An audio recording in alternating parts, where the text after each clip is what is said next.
It was February in Kost, and the cold there had a weight to it that hit you in the chest every time you breathed. The wind was relentless, cutting through layers of clothing like it didn't even see them. Snow had fallen a week earlier, and the river we were tasked with crossing for a reconnaissance mission was frozen over, but not completely.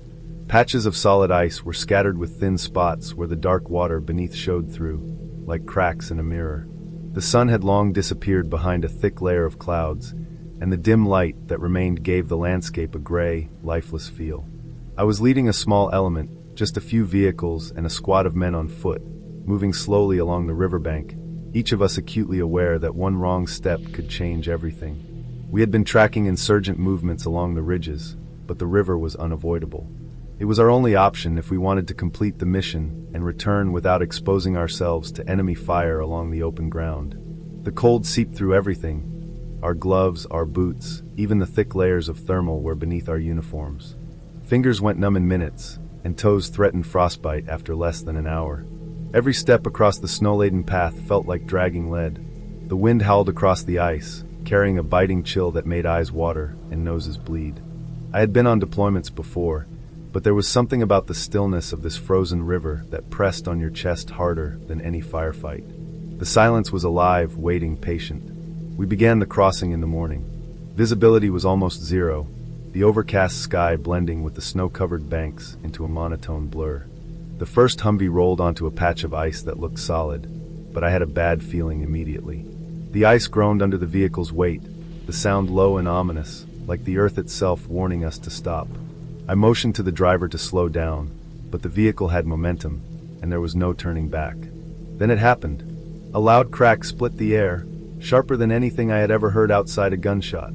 The front end of the Humvee tilted as if the ice had given way beneath it. My heart skipped a beat. Time slowed. I watched in horror as it slid a few feet toward the river's center, the metal scraping against the ice, sparks flying in the dull light. The vehicle stopped, impossibly, balanced just on the edge of tipping over. The sound of frozen water cracking beneath all of us echoed, sending chills down my spine that had nothing to do with the cold. I radioed for backup, but I knew it would take hours for another unit to reach us through the snow and ice. The nearest friendly position was nearly 30 kilometers away, over terrain that was treacherous even in good weather. The wind carried our calls, but the static and distance made them nearly useless. There was nothing to do but wait and watch, to make sure nobody panicked, and to keep every man from moving carelessly. My men were frozen, literally and mentally, their eyes wide and scanning the horizon for some unseen threat. Every few minutes, the ice beneath us would creak, groan, and shift. Each sound made my stomach lurch. It was impossible to know whether the vehicle would tip over or the ice would hold. Every breath felt loud in the stillness, and I forced myself to stay awake, eyes darting constantly between the river, the Humvee, and the rest of the team. The hours stretched on. I alternated between checking the vehicle's balance and scanning the surrounding banks for enemy activity. Even with no one around, the mind plays tricks in the cold. Every shadow, every dip in the snow looked like a threat. But the real danger wasn't combat.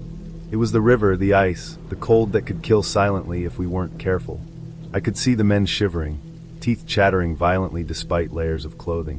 One of them had fallen to his knees, trying to warm his hands against his body, but it was futile.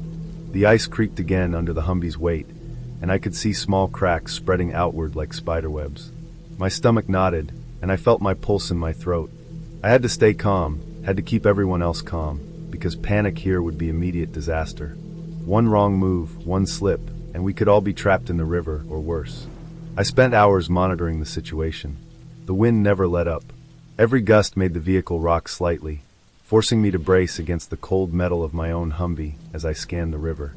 I shifted positions slowly, careful not to make sudden movements that might disturb the thin ice. My fingers were stiff and unresponsive, but I clenched them into fists to keep them from going completely numb. I could feel the cold creeping up my legs, my arms, even under my body armor and thermal layers. The sun finally set completely, and darkness enveloped the river, but we stayed in place. Headlamps and infrared scopes helped a little, but the black water beneath the ice seemed to draw the light away, as though it was absorbing our attention and magnifying our fear. Sleep was impossible. My mind kept replaying the moment the ice cracked, over and over, the sound echoing with every shift in the wind. I could not let anyone else fall victim to their own fear. Eventually, we made slow progress.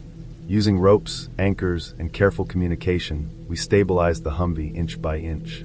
Every step was deliberate, calculated, with no room for mistakes. We laid down planks where possible, testing each inch before moving forward. My hands were raw from gripping ropes, my body shaking from exhaustion, but the vehicle held. Hours turned into more hours. The cold never stopped. My feet were numb, my face stung from the constant wind, and I could barely tell whether it was day or night under the thick clouds. But we persisted, because the alternative was unthinkable. By early morning, after more than 12 hours, the vehicle was finally on solid ground again. I remember the moment vividly. The ice that had threatened to swallow us just hours before now lay broken and fragile beneath our feet. The men were exhausted, some collapsed against the Humvee, others still scanning the horizon, eyes wide and unblinking. The relief was quiet, but it was profound. No one said anything. Words were meaningless after what we had just survived. We were alive, but we had all been changed. I could see it in the men's eyes, the understanding of how fragile life really is, how quickly it can be taken away without warning, not by bullets or bombs, but by a frozen river and a moment of miscalculation. We moved back to the relative safety of the riverbank and set up a temporary perimeter, taking stock of our situation. No one had been hurt physically, but the exhaustion, fear, and mental strain were palpable. The wind had not stopped, the cold had not lessened, but we were safe for the moment. I could feel the weight of the past 12 hours in every muscle, in every joint, and in every breath. That night, as we huddled in our vehicles trying to stay warm, I realized something fundamental about war in this place. It wasn't always the firefights or the ambushes that could kill you. Sometimes it was the silence, the environment, the elements working quietly against you, demanding attention and punishing any lapse in judgment. And surviving that meant more than skill. It meant patience, awareness, and respect for the fragility of life. The frozen river had shown us all that. By the time reinforcements arrived the next morning, we were ready. The sun was finally peeking through a thin layer of clouds, casting pale light over the ice-strewn river. Every man moved with careful steps, but there was a sense of triumph in the small victory. We had crossed the frozen river, kept the Humvee upright, and maintained the integrity of our team. The mission itself was secondary now. What mattered was that we had endured. Looking back, I knew the memory of that river would stay with me forever. The ice cracking under weight, the stillness, the wind that cut deeper than any blade. It was a lesson in fragility, endurance, and the quiet horrors that exist even when the enemy isn't firing. That experience shaped the way I approached everything afterward, reminding me that survival is never guaranteed, and that vigilance must be constant, even in moments that seem calm.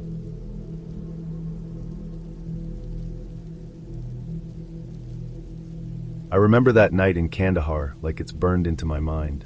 We were positioned along the edge of a small forward operating base, dug into a shallow trench that ran along a ridge overlooking a valley that stretched for miles. The base itself was quiet that night, almost too quiet, with only the occasional distant hum of vehicles or a faint clink from somewhere in the supply area. The air was cold and dry, cutting through the layers of my uniform. I had my rifle in my lap, my fingers wrapped around it, my eyes scanning the darkness beyond the trench walls. We had been told to expect movement, enemy scouts, sometimes insurgents, sometimes just wild dogs, but there was nothing for a long time. The first few hours were calm, almost boring, and I tried to keep myself busy, checking ammo, making sure sandbags weren't shifted, making small adjustments to my position. Then around 2 a.m, I heard it. At first, I thought it was an animal. The dry Afghan winter made every twig, every small rock, sound louder than it was. But this was different. It wasn't random or scattered. It was deliberate. Snap, shuffle, a faint whisper in Pashto. It wasn't loud, just enough to make my stomach tighten. My heart started pounding, and I could feel the cold sweat forming along my back. Every instinct told me to be ready, but the darkness was absolute. Beyond the small trench walls, I couldn't see more than a few feet.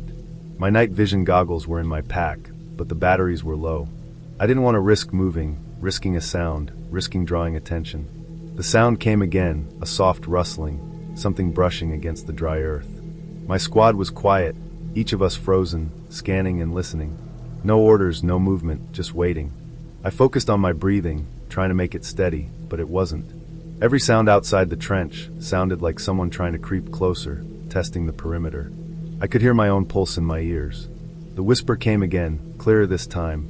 A few words in a language I didn't understand, deliberate, spoken low, measured. Whoever it was, they knew we were there. We stayed in position, rifles up, barely daring to blink. Hours passed, or maybe it was minutes. It's hard to tell when your body is wound so tight, every second stretching into eternity. Every shadow beyond the trench became a figure crouched, waiting. Sometimes I thought I saw movement in the corner of my eye, but every time I looked directly, there was nothing. My mind tried to convince me it was just fatigue, just nerves, just the isolation of being cut off in the middle of a valley at night, but the sounds kept coming. Snap, shuffle, whisper. Snap, shuffle, whisper. Then came the distant explosions. Mortar fire, random, indirect. They weren't aimed at us, at least not directly, but close enough to remind us how exposed we were. The ground shook, dust fell from the trench walls, and the sound of the blasts echoed off the valley walls. Each explosion made me flinch. Each aftershock reminded me how small and vulnerable we were. We stayed down, rifles ready, scanning every inch of the darkness. You could feel the tension radiating through the trench, each of us aware of every heartbeat, every breath, every movement. Time became meaningless. The night stretched, long and suffocating. At some point, my muscles cramped from staying in position, but I couldn't move. One wrong step, one sound, and we could have been exposed. The whispers stopped eventually, the shuffling slowed, as if whoever, or whatever, was out there had decided we were not worth the risk. But the mortar fire continued in the distance for a while, punctuating the silence, reminding us that danger was always present, even when unseen. By the time the sun started to rise, casting weak light over the valley, we could see the ground more clearly. Footprints, disturbed dirt, and broken twigs marked the areas outside the trench.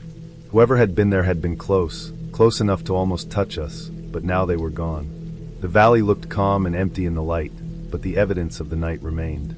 The feeling of being hunted, of being watched, of being completely exposed, didn't go away. We were exhausted, every one of us running on adrenaline and fear. Nobody slept that day, not really. We moved mechanically, going through our routines, but the memory of the night clung to us. Even after leaving that position, after moving to another base, after months had passed, I could still feel the tension from that night. I would wake suddenly in the middle of the night, heart racing, hearing imagined whispers, every shadow seeming like it was hiding someone just beyond my sight. That night taught me that war isn't just about bullets and explosions. It isn't just about firefights or mortar strikes. The real fear is the constant, invisible presence of danger. The knowledge that someone could be out there, unseen, testing, watching, waiting. It's the small sounds that trigger panic, the rustle of a leaf, the snap of a twig, the faintest whisper in the dark. The trenches we dug were never just dirt and sandbags. They became a sanctuary and a trap at the same time. Inside, we were relatively safe, but outside, the world could kill you quietly without warning. That night in Kandahar stayed with me for years. I learned to move differently, to sleep lightly, to trust my instincts over my eyes. I realized that surviving wasn't about fighting back. It was about patience, observation, and respect for the unseen. By sunrise, we survived, intact physically, but mentally we were all marked. The valley looked peaceful in the daylight, but none of us ever forgot what had moved through it hours before. The fear was still there, just quieter, lurking under the surface, a permanent reminder that some battles aren't fought with weapons. They're fought in your mind, in the moments when nothing moves, and yet everything feels alive. By the end, the night ended, daylight came, and we were able to stand, stretch, and finally breathe again. We walked the perimeter, checking footprints and disturbed dirt, making note of every sign left behind. The sun illuminated the terrain, showing just how close the danger had been. The base felt safer in the light, but the memory of being exposed, of feeling hunted, stayed with us. That night taught me to value every second of daylight, to appreciate small signs of safety, and to respect the invisible threats that linger where you least expect them. It was a lesson in fear, endurance, and survival that I carried with me long after Kandahar, and it made me understand that in war, fear is as real and as deadly as any bullet. We were lucky that night. We survived without injury, without a firefight, without a single shot fired. But I knew that the next night, or the one after, might not be so forgiving. The valley was vast, the enemy patient, and the shadows were always there, waiting. And even when the danger receded, the memory remained, as sharp and real as the cold wind that had whipped through the trench that night.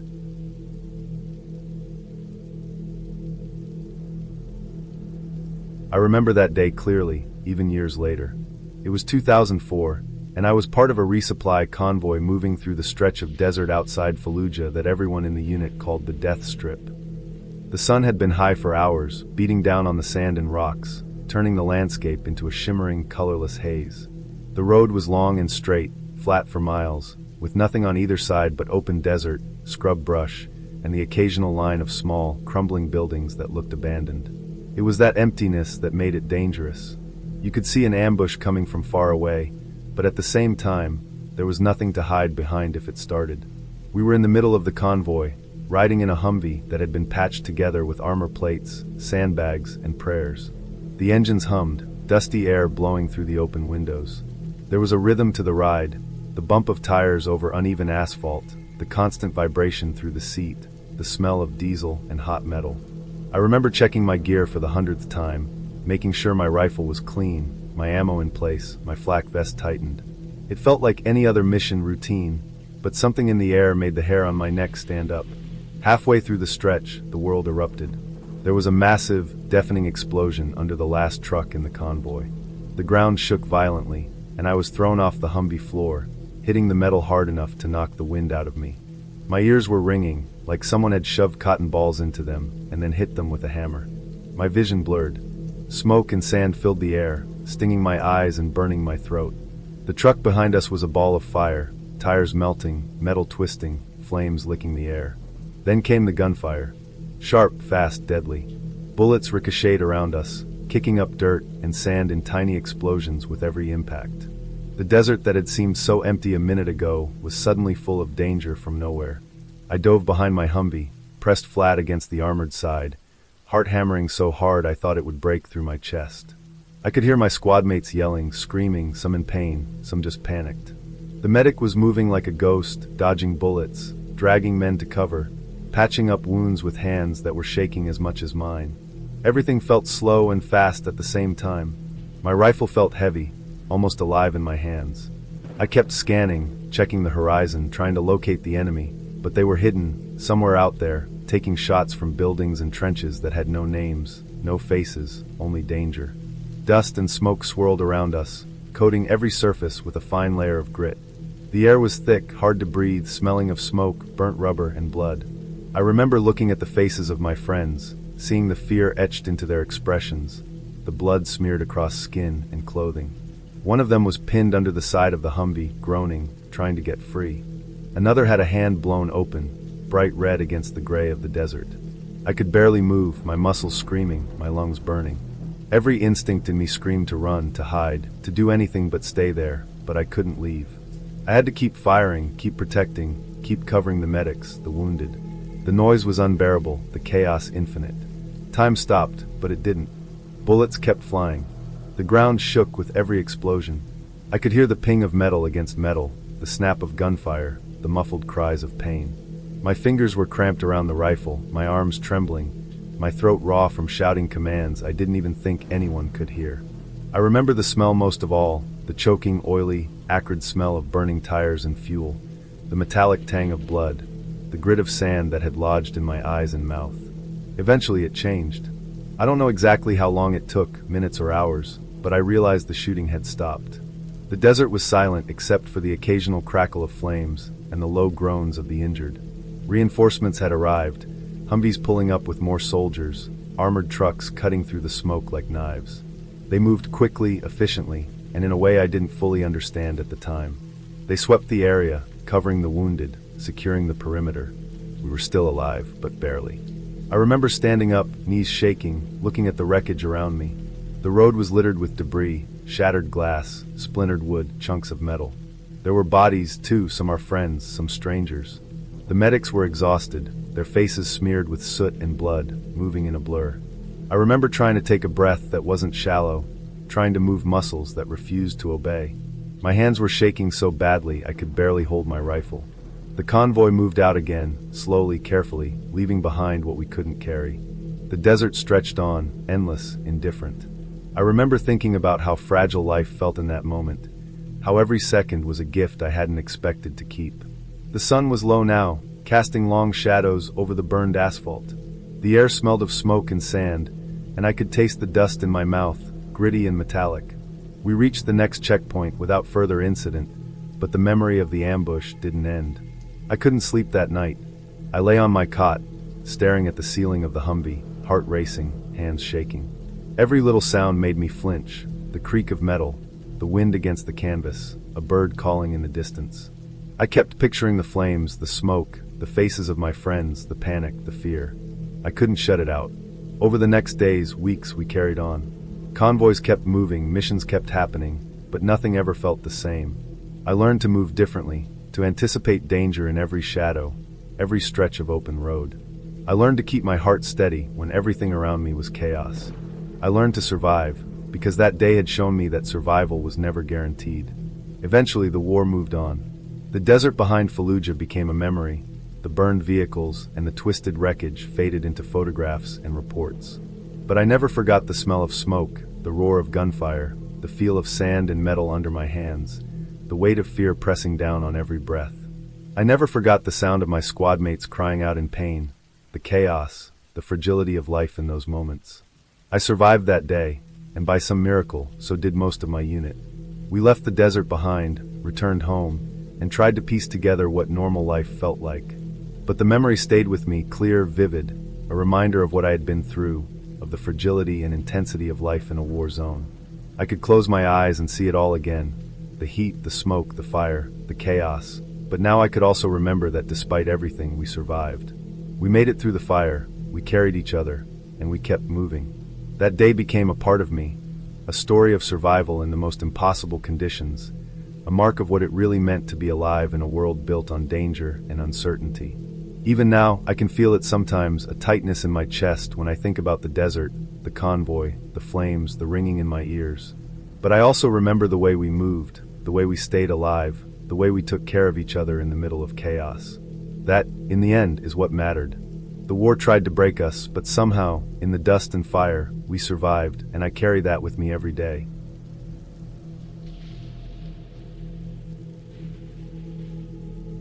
I was on a routine night patrol with my squad near a small village outside Lashkar Gah in Helmand province. It was the kind of night that seemed empty of everything. The streets were dark, the air heavy and dry, and the usual noises of life, the distant generator hums, dogs barking, goats bleating, were all gone. The kind of quiet that makes every small sound feel like a warning. I was in the point man position, carrying my rifle at the ready, scanning every shadow with my night vision goggles. The NVGs painted the world in shades of green, but even through them, I could feel the darkness pressing in, thick and silent. We moved slowly, our boots crunching against the gravel and sand, careful not to kick up dust or make noise. The village was mostly abandoned at night, the people who lived there retreating inside their mud brick houses, doors shut tight. Even so, my gut screamed that something wasn't right. Every alleyway looked like it could hide someone ready to strike. Every shadow seemed too deliberate, too shaped, as if it had been waiting for us. My senses were on high alert, every nerve in my body tuned to the faintest whisper of movement. About 30 minutes into the patrol, we reached a narrow street lined with mud brick houses. The walls were crumbling in places, the roofs patched with corrugated metal and scrap wood. There were piles of debris in front of some houses, broken furniture, and trash left behind. I had walked this route before, but the night made it feel foreign, dangerous. I moved my rifle carefully, checking every corner. My heartbeat was loud in my ears, and even the sound of my own breathing seemed wrong. The squad was spread out behind me, all tense, each of us aware that a single mistake could mean a trap. Suddenly, without warning, one of our RPG teams fired into a house across the street.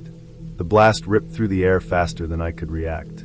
Smoke, dust, and chunks of mud brick exploded outward, and the smell of burning materials filled my nostrils. I dropped slightly to the ground instinctively, eyes wide behind the NVGs, scanning for any movement. The street was littered with debris, broken walls, splintered wood, and the remnants of whatever had been inside that house. The explosion was a reminder of how quickly everything could change, how fast a routine patrol could turn deadly. As the smoke cleared, I thought I heard something. At first, I wasn't sure. It was faint, almost indistinct, like the wind playing tricks.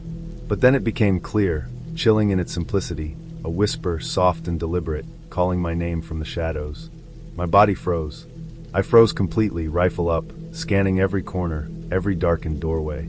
There was nothing, just the street, broken and quiet, the remnants of the explosion settling around us. I radioed back to HQ, and the voice in my earpiece told me to hold position. No one gave a reason, but I knew better than to argue. The tension was suffocating. Seconds felt like hours.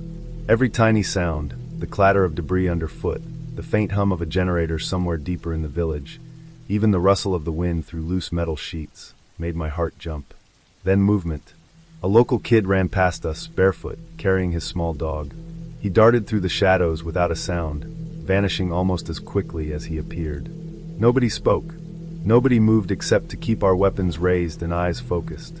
We didn't know if he was just a kid running home, or if he was being used as bait by insurgents lying in wait. That uncertainty made every step forward heavier, every corner more dangerous. We continued down the street, moving slowly, deliberately. I led the squad through the narrow alleys, checking windows, doorways, and even the gaps in walls where someone could be hiding. My hands shook slightly as I held my rifle, and I noticed some of the others were tense in the same way.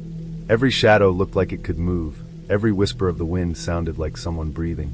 We passed abandoned courtyards, piles of rubble, even the occasional broken bicycle lying on its side. Nothing was normal. The world had shrunk down to the street under our boots, the buildings looming overhead, and the weight of unseen eyes. The patrol took much longer than expected. We slowed to almost a crawl, constantly checking behind us and around corners. The boy with the dog hadn't reappeared, and we never saw anyone else in the village. That made it even worse. The emptiness made our senses overactive, every slight sound amplified. The smell of smoke from the earlier blast lingered in patches, clinging to the air, and the dust from debris stuck in our noses and throats. My throat was dry, my mouth gritty, but I didn't dare remove my mask to drink water. We moved as a single unit, careful not to scatter, every man watching the others as much as the streets. Eventually, after what felt like hours, we reached the edge of the village and the open fields leading back to base. By that time, my hands were shaking uncontrollably. I couldn't reload my rifle properly, fumbling with the magazine as if my body had forgotten how to function under such stress. My mind was replaying every shadow, every sound, every movement, and I could feel the tension sitting in my chest like a physical weight. We regrouped at the field, checking each other over silently, making sure everyone was okay, counting weapons and gear. No one said much. Words felt unnecessary. The silence was heavier than anything we could have said. The walk back to base was uneventful, thankfully. The roads were still quiet, and the night had that same oppressive calm. But the memory of that whisper, the fleeting glimpse of movement in the shadows, and the sudden explosion haunted me. When we finally arrived, the lights of the base felt almost unreal after the darkness of the village. I sat on the edge of my bunk, rifle in my lap, just breathing, hands still trembling. Nothing else happened that night. No firefights, no ambushes, no miraculous escapes. Just the patrol, the whisper, the empty streets, and the feeling of being hunted by nothing visible. In the end, I realized that the scariest moments weren't about seeing an enemy or hearing gunfire. It was the uncertainty, the not knowing, the idea that something could strike from anywhere and you would never hear it coming. That night taught me to respect the quiet, to trust my instincts, and to always be aware of the shadows. I never forgot it, and I carry the memory of that patrol with me. The silence, the whisper, and the way my hands shook long after I was safe inside the base walls. That night was over, and we all survived, but it stayed with me, a constant reminder that danger isn't always loud. It can be patient, waiting in the shadows, and the cost of underestimating it could be your life. We debriefed the patrol the next day, but there were no conclusions, no lessons beyond standard tactics. The village was quiet again, the streets empty as if nothing had happened. But I knew better. I knew that the threat of an ambush could be anywhere, hidden behind a mud wall, in the dark alleyways, or even in the soft, almost invisible movements of someone, or something, watching you as you passed. That night, I learned to move with caution, to trust the feel of the street under my boots, and to accept that fear is a tool, a necessary companion in a place like that. By the time I finally got to sleep that morning, exhaustion had claimed me completely, but the memory stayed, vivid and unrelenting. I carried it with me for the rest of my deployment, every patrol marked by the silent dread of that night in Helmand Province.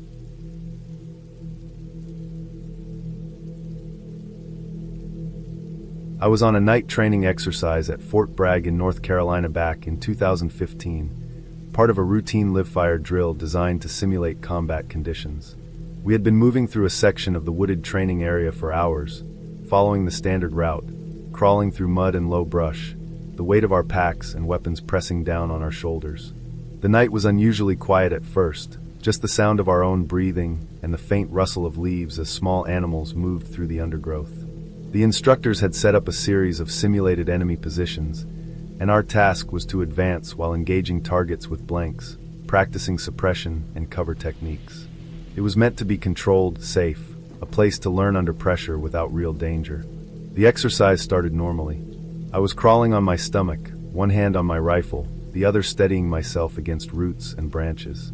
My eyes scanned through the darkness, trying to pick up any movement in the shadows. We had done night drills before, but there was something different about that night. The air was heavy and cold, damp, clinging to my skin. My gloves were wet with condensation from leaves, my boots squelching in the mud. Then, without warning, a thick fog rolled in. It came fast, curling around the trees, settling in low to the ground. Within seconds, visibility dropped to less than 10 feet. I couldn't see the soldier in front of me, the one next to me, not even the outline of the path we were supposed to follow. The world had turned gray and silent, aside from the occasional pop of a blank round from somewhere in the distance. The fog distorted every sound.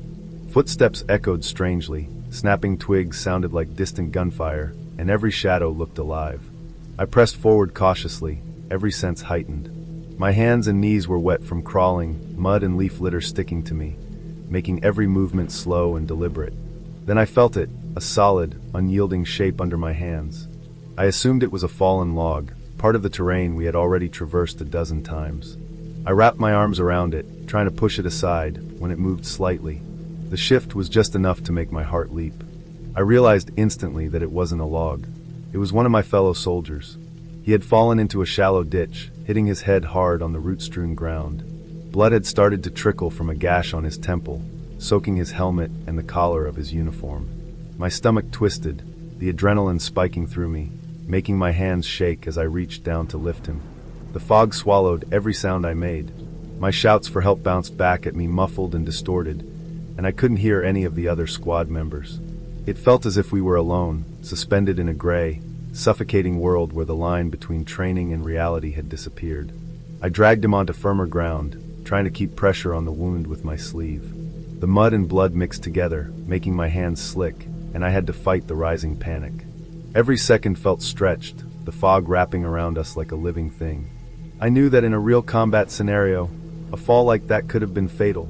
I could feel his pulse, weak but present, and it gave me a fragile thread of reassurance. I forced myself to breathe steadily, to focus on small, deliberate actions. The rest of the squad eventually realized something was wrong. Figures emerged from the gray, shapes materializing as they moved through the fog. Medics arrived, calling out instructions and checking the soldiers' condition. It took a long time for the fog to thin, for the sounds of the forest to return to normal, for the illusion of isolation to fade. Only then did I realize how much the fog had amplified every fear I had ever felt on the ground. In daylight, the ditch was shallow, the gash treatable, and the soldier would recover without permanent injury. But at the time, it had felt like we were trapped in an unending nightmare. After the medics took over, I sat back against a tree, breathing heavily, trying to process everything. My uniform was soaked in mud and blood, my hands trembling uncontrollably. The fog had transformed a controlled exercise into a real test of endurance and composure. It made me aware, more than any textbook or instructor could, of how quickly a simple mistake could escalate into disaster. Every rustle, every shadow in the night had seemed like a threat. I realized then how easily fear can take over when you are stripped of familiar cues, when visibility is gone and isolation creeps in. By the time the exercise was officially called, the sun was starting to rise, casting weak light through the thinning fog. The woods looked ordinary again, the undergrowth familiar, almost comforting. The soldier I had helped was stable, sitting with a medic and talking quietly, reassured but still shaken. I wiped the mud and blood from my hands, feeling an odd mixture of relief and exhaustion. The training had ended, and we would all go back to our barracks, shower, and resume the routine of military life. Yet the memory of that fog, the sensation of being cut off from the world, the sharp shock of discovering someone hurt in what was supposed to be safe conditions stayed with me. Later, during the debrief, the instructors emphasized what had happened. pointing out how quickly conditions could change, how situational awareness could save or endanger lives. They used it as a teaching point, but for me, it was already imprinted as a visceral experience. I could recall every sensation, the cold, the wet, the smell of mud mixed with blood, the way my heart raced, and the fog swallowing the sounds of the world. I realized that military horror doesn't only come from combat zones overseas. It can happen anywhere, even at home, during what is supposed to be routine training. By the end of the day, the woods were empty again, quiet in a way that felt unnatural after the chaos of the night. We packed up, cleaned our gear, and returned to the base. The incident was documented, lessons recorded, and life continued. But I carried with me the memory of that night for years. The panic, the isolation, and the fog that made a training exercise feel like a real fight for survival. It was a reminder that even in the safest conditions, the unexpected can turn ordinary scenarios into a test of grit, composure, and the ability to act under pressure. I never underestimated the power of a sudden change in environment again, and I understood, in a way I hadn't before, that in the military, danger doesn't always announce itself. It can appear silently, enveloping you completely, and leave you staring into a gray, terrifying world where every decision matters. The soldier recovered fully, and we returned to training without further incident. Yet every time I walked through the woods at Fort Bragg after that, I remembered the fog, the way it isolated us, and the sharp lesson it taught. That fear doesn't need bullets to be real, and that survival is often a matter of clarity and focus in conditions that feel completely uncontrollable. That night stayed with me, a vivid and unshakable reminder of the thin line between routine and chaos, and the need to respect every element of training, every hazard, no matter how mundane it seems.